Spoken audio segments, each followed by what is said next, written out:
Bismillahirrahmanirrahim. Assalamualaikum warahmatullahi wabarakatuh.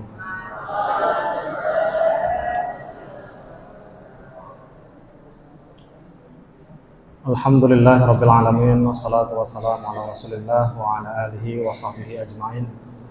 Amma ba'du. Alhamdulillah, sore hari ini kita dapat berkumpul di Masjid Jami Darussalam dalam rangka mengikuti kegiatan kuliah Ramadan. Alhamdulillah juga kita masih diberikan kesempatan, masih diberikan waktu oleh Allah Subhanahu wa taala untuk bisa sampai ke hari ke-9 ya, hari ke-9 dari bulan suci. Itu betul-betul harus kita syukuri. Ya, kenapa? Karena tidak semua umat muslim diberikan kesempatan, tidak semua umat muslim diberikan kesehatan seperti kalian sehingga bisa melaksanakan puasa. Ada juga yang sakit, ada juga yang sudah wafat sebelum masuk ke bulan suci Ramadan. Jadi kita yang masih diberi kesempatan, masih diberi waktu, masih diberi kekuatan oleh Allah Subhanahu wa taala untuk bisa sampai ke bulan suci Ramadan di tahun ini, untuk bisa sampai ke penghujung 10 hari pertama dari bulan suci Ramadan ini, maka kita harus banyak-banyak bersyukur kepada Allah Subhanahu wa taala. Ya, salah satunya cara paling mudah tentu dengan selalu mengucapkan alhamdulillahirabbil alamin.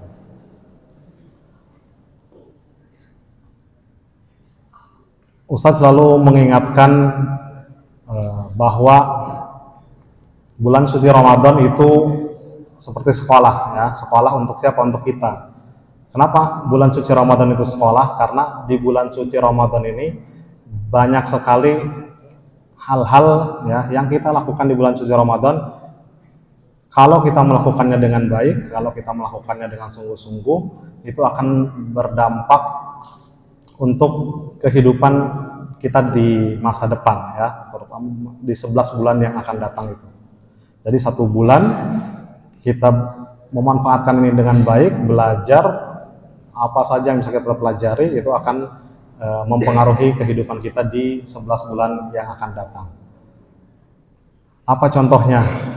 Di bulan Ramadan ini kita ada sahur, ada apa lagi? Ada sahur, ada taraweh, ada tadarus. Itu kan yang paling jelas ya, yang membedakan bulan Ramadan sekarang dengan bulan-bulan Ramadan dengan bulan-bulan Hijriah lainnya. Ya 3 itu yang kita lihat. Oke. Semuanya sahur, apa ada yang tidak sahur? Sahur ya. Apa yang bisa kita pelajari dari sahur ini? Itu menunjukkan bahwa pada dasarnya kalian semua bisa bangun malam kan? Ya. Kenapa di bulan-bulan yang lain harus terlambat subuhnya? Padahal hari Selayal yang ngebangunin sama-sama teman-teman kalian, tidurnya sama, bahkan mungkin lebih malam tidurnya pas Ramadan. Tapi di bulan Ramadan ini kita bisa semuanya. Kalian bangun, Ustaz yakin sahurnya nggak ada yang mepet-mepet 5 menit sebelum subuh kan? Ada yang bangun jam 3 masih sejam ke subuh, ada yang masih 1,5 jam bahkan. Itu bisa bangun gitu. Kenapa di bulan lain untuk bangun 5 menit sebelum subuh aja susah gitu. Kadang-kadang baru pada bisa bangun kalau udah kedengar azan atau kalau udah ilah-ilah baru pada bangun. Tapi di bulan Ramadan kita bisa ya. Itu menandakan apa? Menandakan bahwa sebenarnya kita bisa gitu. Nah, itu salah satu pelajaran yang bisa kita renungkan dan bisa kita ambil ya, apalagi kalau selama bulan Ramadan 30 hari penuh kalian puasanya nggak bolong, sahurnya nggak bolong, itu harusnya sudah menjadi habit ya, sudah menjadi kebiasaan. Mudah-mudahan di 11 bulan berikutnya itu kita jadi mudah bangun malam ya, dari kalau dibangunin piket malam ya cepat bangun dan sebagainya. Apalagi tarawih. Berapa lama? Siapa yang suka memperhatikan sholat tarawih? Berapa lama kita sholat tarawih? setengah jam ya. Kalau lagi cepat 20 atau jarang 15 menit, 20-an menit lah. Oke. Apa yang bisa kita pelajari dari situ? Itu menunjukkan bahwa kita tuh aslinya bisa ya sholat berdiri lama untuk sholat tuh bisa ya. Nggak ada kan yang lagi taraweh kalian duduk berhenti kayak kita waktu masih kecil gitu, tengah-tengah taraweh duduk aja istirahat gitu. Nggak ada kan, semuanya bisa gitu ya. 8 rakaat tarawih tambah 3 witir ya. Sebelumnya sholat isya 4 rakaat ya. Kalau yang qobliyah ba'diyahnya dilaksanakan berarti berapa? 2 sebelum isya, 4 isya, 2 setelah isya, 8 tarawih, 3 witir. Itu banyak banget itu, dan itu bisa gitu. Tapi kenapa di bulan lain nggak bisa gitu ya kan, sholat malam? Berarti aslinya kita kuat gitu. Aslinya kita kuat untuk sholat malam, aslinya kita kuat untuk ibadahnya lebih lama ya. Tarawih 20 menit itu bisa, tapi kenapa kalian harus sholat cepet-cepet gitu? Setiap qobliyah ba'diyah itu coba aja diperhatikan, 11 bulan kalian sholat qobliyah ba'diyah itu pasti cepet banget gitu, tapi kok tarawih nyantai bisa gitu. Itu kan berarti kita mendapatkan sesuatu lagi nih dari bulan Ramadan. Oh, bahwa bisa lah kita ya, yang tadinya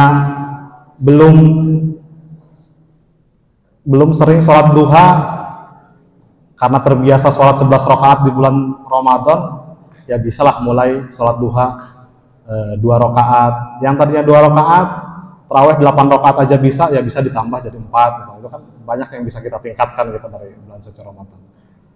Apalagi tadarus tadi ya. Oke, ada yang sudah khatam Al-Quran di sini? Udah ada banyak ya. Kemarin baru hari keempat atau hari kelima Ustadz tanya udah ada yang 27, ada yang 26, ada yang 1 juz juga ada yang 29 juga ada. Berarti udah banyak banget. Apa yang bisa kita pelajari dari situ? Ternyata kita bisa loh minimal khatam 1 Quran dari juz 1 sampai juz 30 1 bulan ya kan, itu minimal. 1 hari kalian baca 1 juz, 30 hari sudah selesai khatam Al-Quran gitu. Tapi kenapa di bulan lain nggak bisa gitu? Waktu duduknya hampir sama sebelum kalau dihitung waktu wajib baca Qurannya hampir sama. Kenapa di bulan lain nggak bisa tapi di bulan Ramadan bisa? Ada bahkan yang bisa di bulan Ramadan 1 hari bisa 4 juz, 5 juz. Ternyata bukan waktunya yang nggak ada ya, bukan kitanya tidak bisa, kitanya mampu, kalian mampu ya, waktunya juga ada. Yang nggak ada tuh apa? Kemauannya, nggak mau kaliannya ya, atau tidak dijadikan prioritas ya. Baca Qurannya tuh nggak ada waktu baca Quran, bukan nggak ada waktu, kaliannya tidak menyempatkan atau memprioritaskan baca Al-Quran di bulan-bulan yang lain. Nah itu salah satu sedikit banyak pelajaran yang bisa kita ambil dari sekolah Ramadan ini ya. Maka mudah-mudahan di penghujung nanti setelah kita selesai dari bulan suci Ramadan berganti ke bulan berikutnya, kita bisa mengistiqomahkan ya, mendawamkan apa-apa yang sedang kita lakukan di bulan Ramadan ini. Yang sering baca Quran mudah-mudahan berlanjut di 11 bulan berikutnya, yang sering sholat malam mudah-mudahan selalu menjadi habit ya, selalu menjadi kebiasaan dan lain sebagainya. Oke. Selanjutnya, apa sih yang terkenal dari bulan suci Ramadan? Bulan suci Ramadan itu bulannya apa? Bulannya sedekah, bulannya Al-Quran, bulannya amal dilipat gandakan, bulannya banyak sekali kekhususan atau yang masyhur dari bulan suci Ramadan itu sendiri. Oke. Sekarang Ustaz akan sedikit membahas tentang Al-Quran. Disebutkan di dalam Al-Quran bahwa syahrul Ramadan alladzi unzila fihil Quran, bulan Ramadan itu adalah bulan di mana di situ diturunkannya Al-Quran. Ya. Maka tidak heran, tidak aneh kalau di bulan Ramadan ini kita harus memperbanyak berinteraksi dengan Al-Quran, harus memperbanyak bermuamalah dengan Al-Quran, harus memperbanyak membaca Al-Quran. Kalau yang sudah lancar bacanya ditingkatkan menjadi memperbanyak mentadaburi Al-Quran, memperbanyak dicoba dengan membaca terjemahnya mungkin supaya bisa lebih memahami Al-Quran, atau dengan membaca tafsirnya dan lain sebagainya. Oke. Gimana cara kita bisa lebih memahami Al-Quran? Ada banyak cara. Ya. Sebenarnya ada banyak sekali aspek yang bisa kita pakai untuk lebih mendalami Al-Quran. Nah, kalau ilmunya itu dikumpulkan di ulumul Quran, ya, ilmu-ilmu untuk memahami Al-Quran itu ada dikumpulin di satu ilmu sendiri namanya ulumul Quran. Di ulumul Quran itu ada satu judul, ada satu pembahasan yang membahas tentang qasasul Quran. Nah, qasasul Quran itu apa? Kisah-kisah atau cerita ilmu tentang kisah-kisah atau cerita-cerita dalam Al-Quran. Nah, kalau kalian perhatikan, ini mungkin yang sering baca Quran, yang hari Jumat sering baca Al-Kahfi misalnya, itu udah tahu kan Al-Kahfi sendiri tuh isinya apa? Isinya cerita aja. Bagian pertamanya cerita tentang Ashabul Kahfi, bagian selanjutnya cerita tentang apa coba? Nabi Musa dan Nabi Khidir, bagian selanjutnya cerita tentang Zulkarnain dan Ya'juj dan Ma'juj, itu cerita. Di Al-Baqarah juga banyak cerita di situ. Di awal-awal ada cerita tentang Nabi Adam, ya, cerita tentang Nabi Adam, cerita tentang di akhir juz kedua itu ada cerita tentang siapa? Masih ingat? Talut dan Jalut. Ada Talut dan Jalut, ada Nabi Daud, itu di Al-Baqarah. Di Al-Qasas sudah pasti cerita dan sebagainya, banyak sekali cerita-cerita. Ya, karena memang pada hakikatnya 1/3-nya, kurang lebih 1/3-nya Al-Quran itu isinya cerita, isinya qasas. Nah, makanya ada ilmu sendiri namanya qasasul Quran itu. Kenapa? Karena memang 1/3 dari bagian Al-Quran itu isinya cerita saja. Ya. Lalu sisanya 2/3-nya, ya 2/3-nya isinya tentang hukum, ahkam, ya, perintah, larangan, terus hukum-hukum dan lain sebagainya. Nanti baru dilanjut ada tentang tauhid, ada tentang mau'izah, nasihat-nasihat, ya, tentang yang baik, yang buruk, sabar, ikhlas dan lain sebagainya. Ada juga pembahasan tentang al-kainat, tentang alam semesta, yaitu isi-isi yang lainnya. Tapi memang porsinya lebih banyak yang isinya membahas tentang cerita-cerita. Nah, kenapa harus ada cerita di Al-Quran? Nah, karena Al-Quran turun untuk siapa? Untuk manusia kan? Ya. Tidak bisa dipungkiri, ya, bahwa kita sebagai manusia lebih senang dengar cerita kan dibanding dengerin pelajaran, jauh lah. Lebih senang dengar cerita. Ya itu sama lah kira-kira konsepnya kenapa. Dan bukan hanya di Al-Quran, di kitab-kitab samawi yang lain pun banyak ceritanya. Ya, jadi ada 4 kitab suci, ya, yang diturunkan oleh Allah. Yang pertama apa? Taurat, Zabur, Injil, Al-Quran. Nah, ini di kitab suci ini itu semuanya ada ceritanya, kecuali Zabur, ya. Kecuali Zabur. Kalau Zabur tuh karena dia lebih banyak doa-doa dan puji-pujian, ya, untuk Allah. Jadi lebih, kalau ulama mengatakan lebih mirip puisi, ya. Tapi kalau di Taurat, di Injil, di Al-Quran itu sama, lebih banyak ceritanya. Ya, kenapa? Ya, karena memang manusianya lebih senang cerita. Ya. Kalian dari kecil sampai gede sama aja semuanya, minta cerita, ya kan? Waktu masih kecil minta diceritain orang tua, ya. SD minta diceritain ibu gurunya, SMP, SMA juga masih sama minta diceritain. Udah gede juga kadang-kadang minta diceritain, ya. Termasuk Ustadz juga dulu waktu di Mesir kalau kita lagi ngaji sama syekh, lagi talaki gitu, itu yang kita tunggu yang seru-seru tuh ya bagian akhirnya setelah kita belajar. Biasa di bagian akhir suka ada cerita-cerita dari syekh gitu. Ceritanya apa aja, kadang cerita nabi-nabi, kadang cerita ulama yang soleh dan lain sebagainya, tapi seru gitu. Kenapa ya? Karena memang manusia tuh senang aja gitu dengar cerita. Oke, kenapa sih kita senang dengar cerita?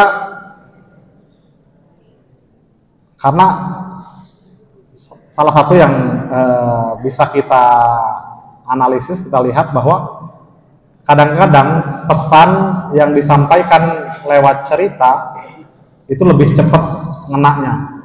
Betul nggak? Kayak kalian belajar mutolaah kelas 2, kalian belajar mutolaah kelas 3, kalian belajar juga nahwu kelas 2, kalian belajar juga nahwu kelas 3, kalian belajar sorof kelas 2, sorof kelas 3. Tapi ketika kelas 6, cerita mutolaah itu lebih ingat gitu.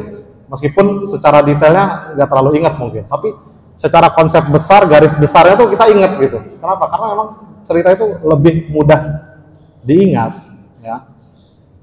Apalagi contohnya, kalian baca novel misalnya, yang suka baca novel misalnya, atau yang suka baca buku sejarah, itu novel tebal 300 halaman, 400 halaman, kalian bacanya cepet, setelah selesai baca, ingat gak ceritanya? Ingat. Sekarang dirubah, baca buku sosiologi yang cuma 100 halaman, tamat sehari sosiologi, besoknya ditanya ingat gak itu yang dibaca dari sosiologi 100 halaman itu? Padahal di novel 300, 400 halaman, 500 halaman, ingat gitu konsep besarnya. Itu memang dari cerita itu ada itunya gitu. Jadi cerita itu lebih mudah dicerna, lebih mudah diingat pesannya, lebih nyangkut di kita meskipun tidak dengan sengaja kita menghafalkan, tapi akan hafal dengan sendirinya gitu. Itu cerita. Maka salah satu bagaimana cara Al-Quran untuk menyampaikan pesan-pesan kehidupan, pesan-pesan moral, pesan-pesan bagaimana supaya kita bisa hidup dengan baik, bagaimana supaya kita tidak terjerumus ke dalam hal-hal yang dilarang oleh Allah dan sebagainya, itu akan lebih mudah dicerna dan diserap, dan akan lebih mudah diingat kalau disampaikan dengan gaya bercerita, ya. Makanya ada qasasul Al-Quran. Oke.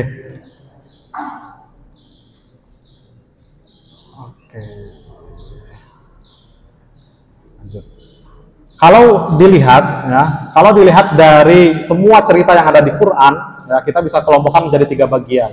Nah, jadi ada berapa jenis cerita-cerita di Quran? Ada 3. Yang pertama itu ceritanya atau kisahnya itu berisi tentang cerita Nabi dan Rasul. Ya, ada berapa Nabi dan Rasul yang disebut di Al-Quran? Ada 25, ya. Ada 25. Ada yang diceritakan panjang, ada yang diceritakan sedang, ada yang diceritakan dikit banget, itu ada. Itu yang penting 25 Nabi dan Rasul itu ada di Al-Quran. Nah, itu bagian pertama. Jadi apa jenis-jenis cerita dalam Al-Quran? Yang pertama itu ceritanya cerita tentang Nabi dan Rasul. Nah, jadi kalau saat anak pengen buku 25 Nabi dan Rasul dong, ya udah baca aja Al-Quran gitu. Karena 25 Nabi dan Rasul isinya ada di Quran gitu. Apa bagian keduanya? Bagian keduanya itu cerita tentang umat, ya, atau cerita tentang tokoh juga, tapi bukan Nabi dan Rasul. Siapa contohnya? Misalnya Luqman. Meskipun Luqman ada ikhtilaf, ya, ada yang bilang bahwa Luqman itu Nabi, ada yang bilang bahwa Luqman itu bukan Nabi, hanya orang soleh misalnya. Ada Ali Imran, keluarga Imran, ada tentang siapa lagi? Qabil dan Habil, itu bukan Nabi dan Rasul. Nah, itu banyak. Jadi yang pertama Nabi dan Rasul, yang kedua golongan atau umat, ya. Kalau umat atau golongan itu ya berarti bisa di situ cerita tentang cerita tentang Ashabul Kahfi, Ashabul Ukhdud, ada cerita tentang siapa lagi yang bukan Nabi, perang Jalut dan Tolut, itu kan bukan nabi. Ya. Yang ketiga, ceritanya berisi tentang kejadian-kejadian yang terjadi di zaman Nabi Muhammad. Apa aja? Ya banyak. Bisa di Al-Quran diceritakan tentang perang Uhud, tentang perang Badar, tentang perang apa lagi? Perang Ahzab, ada juga cerita tentang Isra Mi'raj, ya, ada juga cerita tentang apa yang terjadi di zaman Rasul itu, tentang Romawi akan mengalahkan Persia, itu. Jadi 3 jenis itu. Jadi kalau kita lihat secara garis besar di Al-Quran itu banyak ceritanya kalau kita bisa kelompokkan itu akan terbagi ke dalam 3 itu. Ya. Jadi apa yang pertama tadi? Cerita tentang Nabi dan Rasul. Yang kedua cerita tentang umat, kelompok, ya, atau tokoh, tapi bukan Nabi dan Rasul. Nah, yang ketiganya baru cerita tentang kejadian-kejadian yang terjadi di zaman Nabi Muhammad SAW. Oke. Kalau kita tarik lagi ke yang tadi saya sampaikan di awal, bahwa pesan dan pesan itu bisa kita ambil dari cerita. Misalnya kita ambil cerita siapa? Cerita, kalian semuanya tahu cerita 2 anak Nabi Adam itu, Qabil dan Habil? Tahu, ya.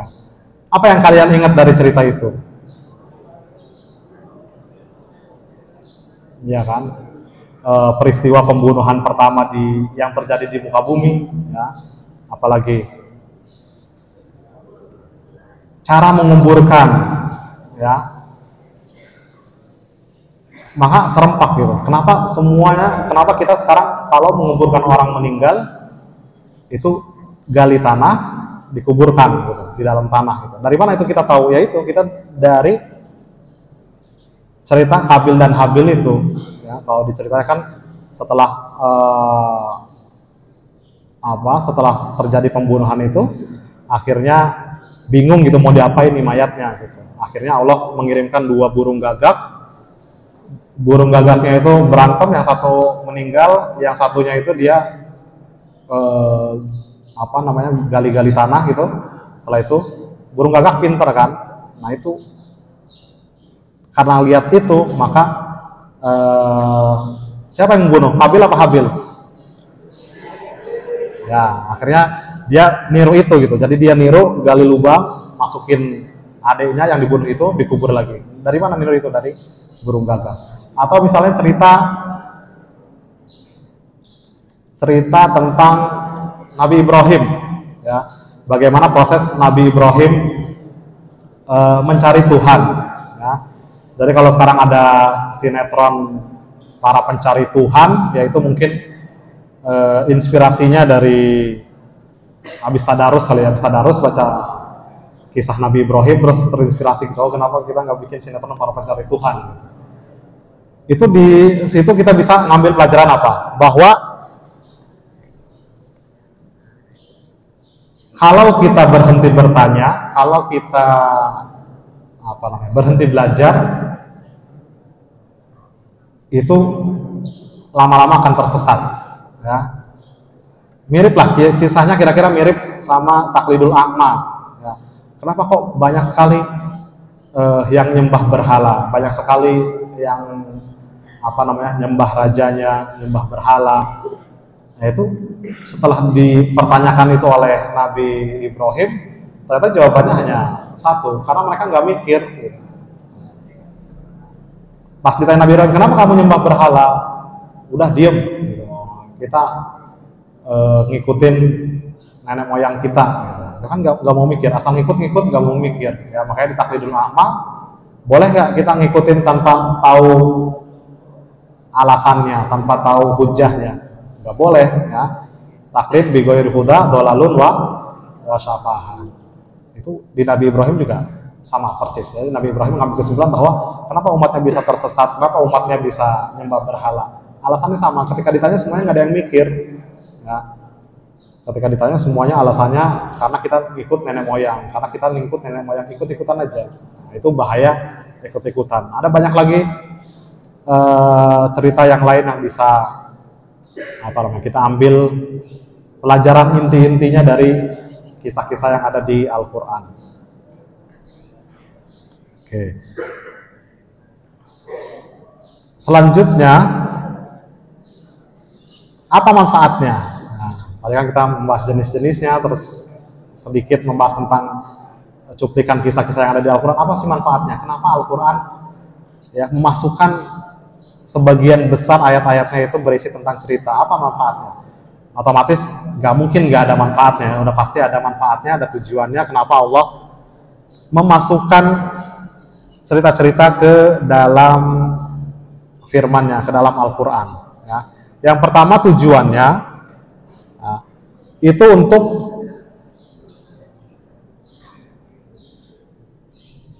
menetapkan kebenaran, ya, bahwa ajaran yang dibawa Nabi Muhammad itu benar. Kenapa? Karena ajarannya dari zaman Nabi Adam, Nabi Nuh, sampai beribu tahun kemudian sampai ke zaman Nabi Muhammad, ajarannya sama. Ya. Sama-sama Allah itu satu, Tuhan itu satu, tidak ada Tuhan selain Allah. Sama-sama ada perbuatan akan dihisab dan lain sebagainya. Urutannya sama, ya. Konsepnya sama. Itu menunjukkan bahwa ajaran yang dibawa Nabi Muhammad itu bukan karangan Nabi Muhammad. Itu manfaat kenapa diceritakan di Al-Quran itu kisah-kisah Nabi-Nabi terdahulu. Jadi untuk menjelaskan bahwa ini bukan agama buatan Nabi Muhammad, ya, tapi agama memang yang sama yang diturunkan kepada Nabi-Nabi sebelumnya. Itu satu manfaatnya. Yang kedua apa manfaatnya?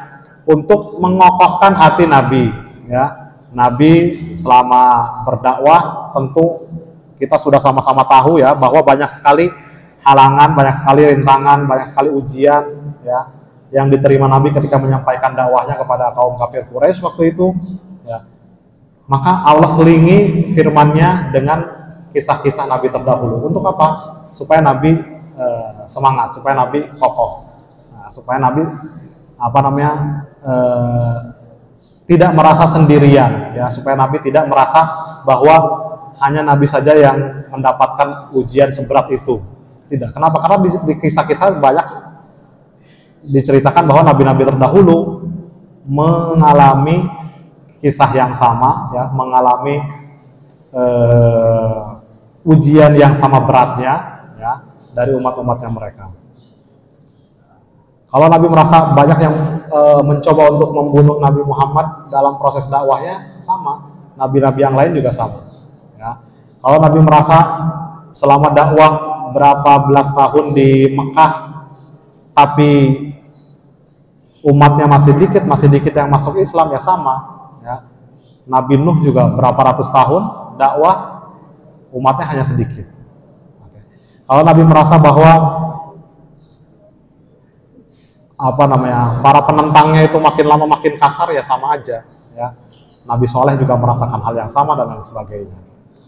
Itu tujuan yang kedua. Jadi untuk menghibur Nabi, okay? Untuk mengokohkan kembali Nabi, untuk mengokohkan kembali semangat Nabi dalam berdakwah. Sama kan? Makanya ketika kalian misalnya ada yang lagi galau, ada yang lagi patah semangat, ada yang lagi murung gitu, cara paling ampuh itu dengan cerita, ya kan? Adu-aduan nasib lah.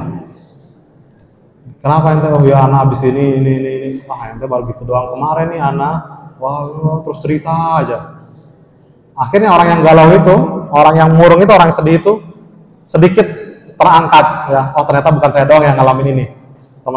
Teman saya ini lebih parah ternyata. Tapi kok dia masih bisa senyum gitu, ya. Itu kira-kira gitulah tujuan, salah satu manfaatnya cerita itu. Apalagi manfaatnya dari cerita?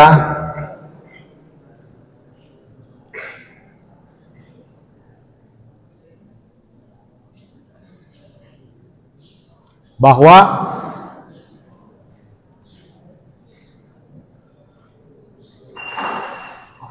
ada apa itu?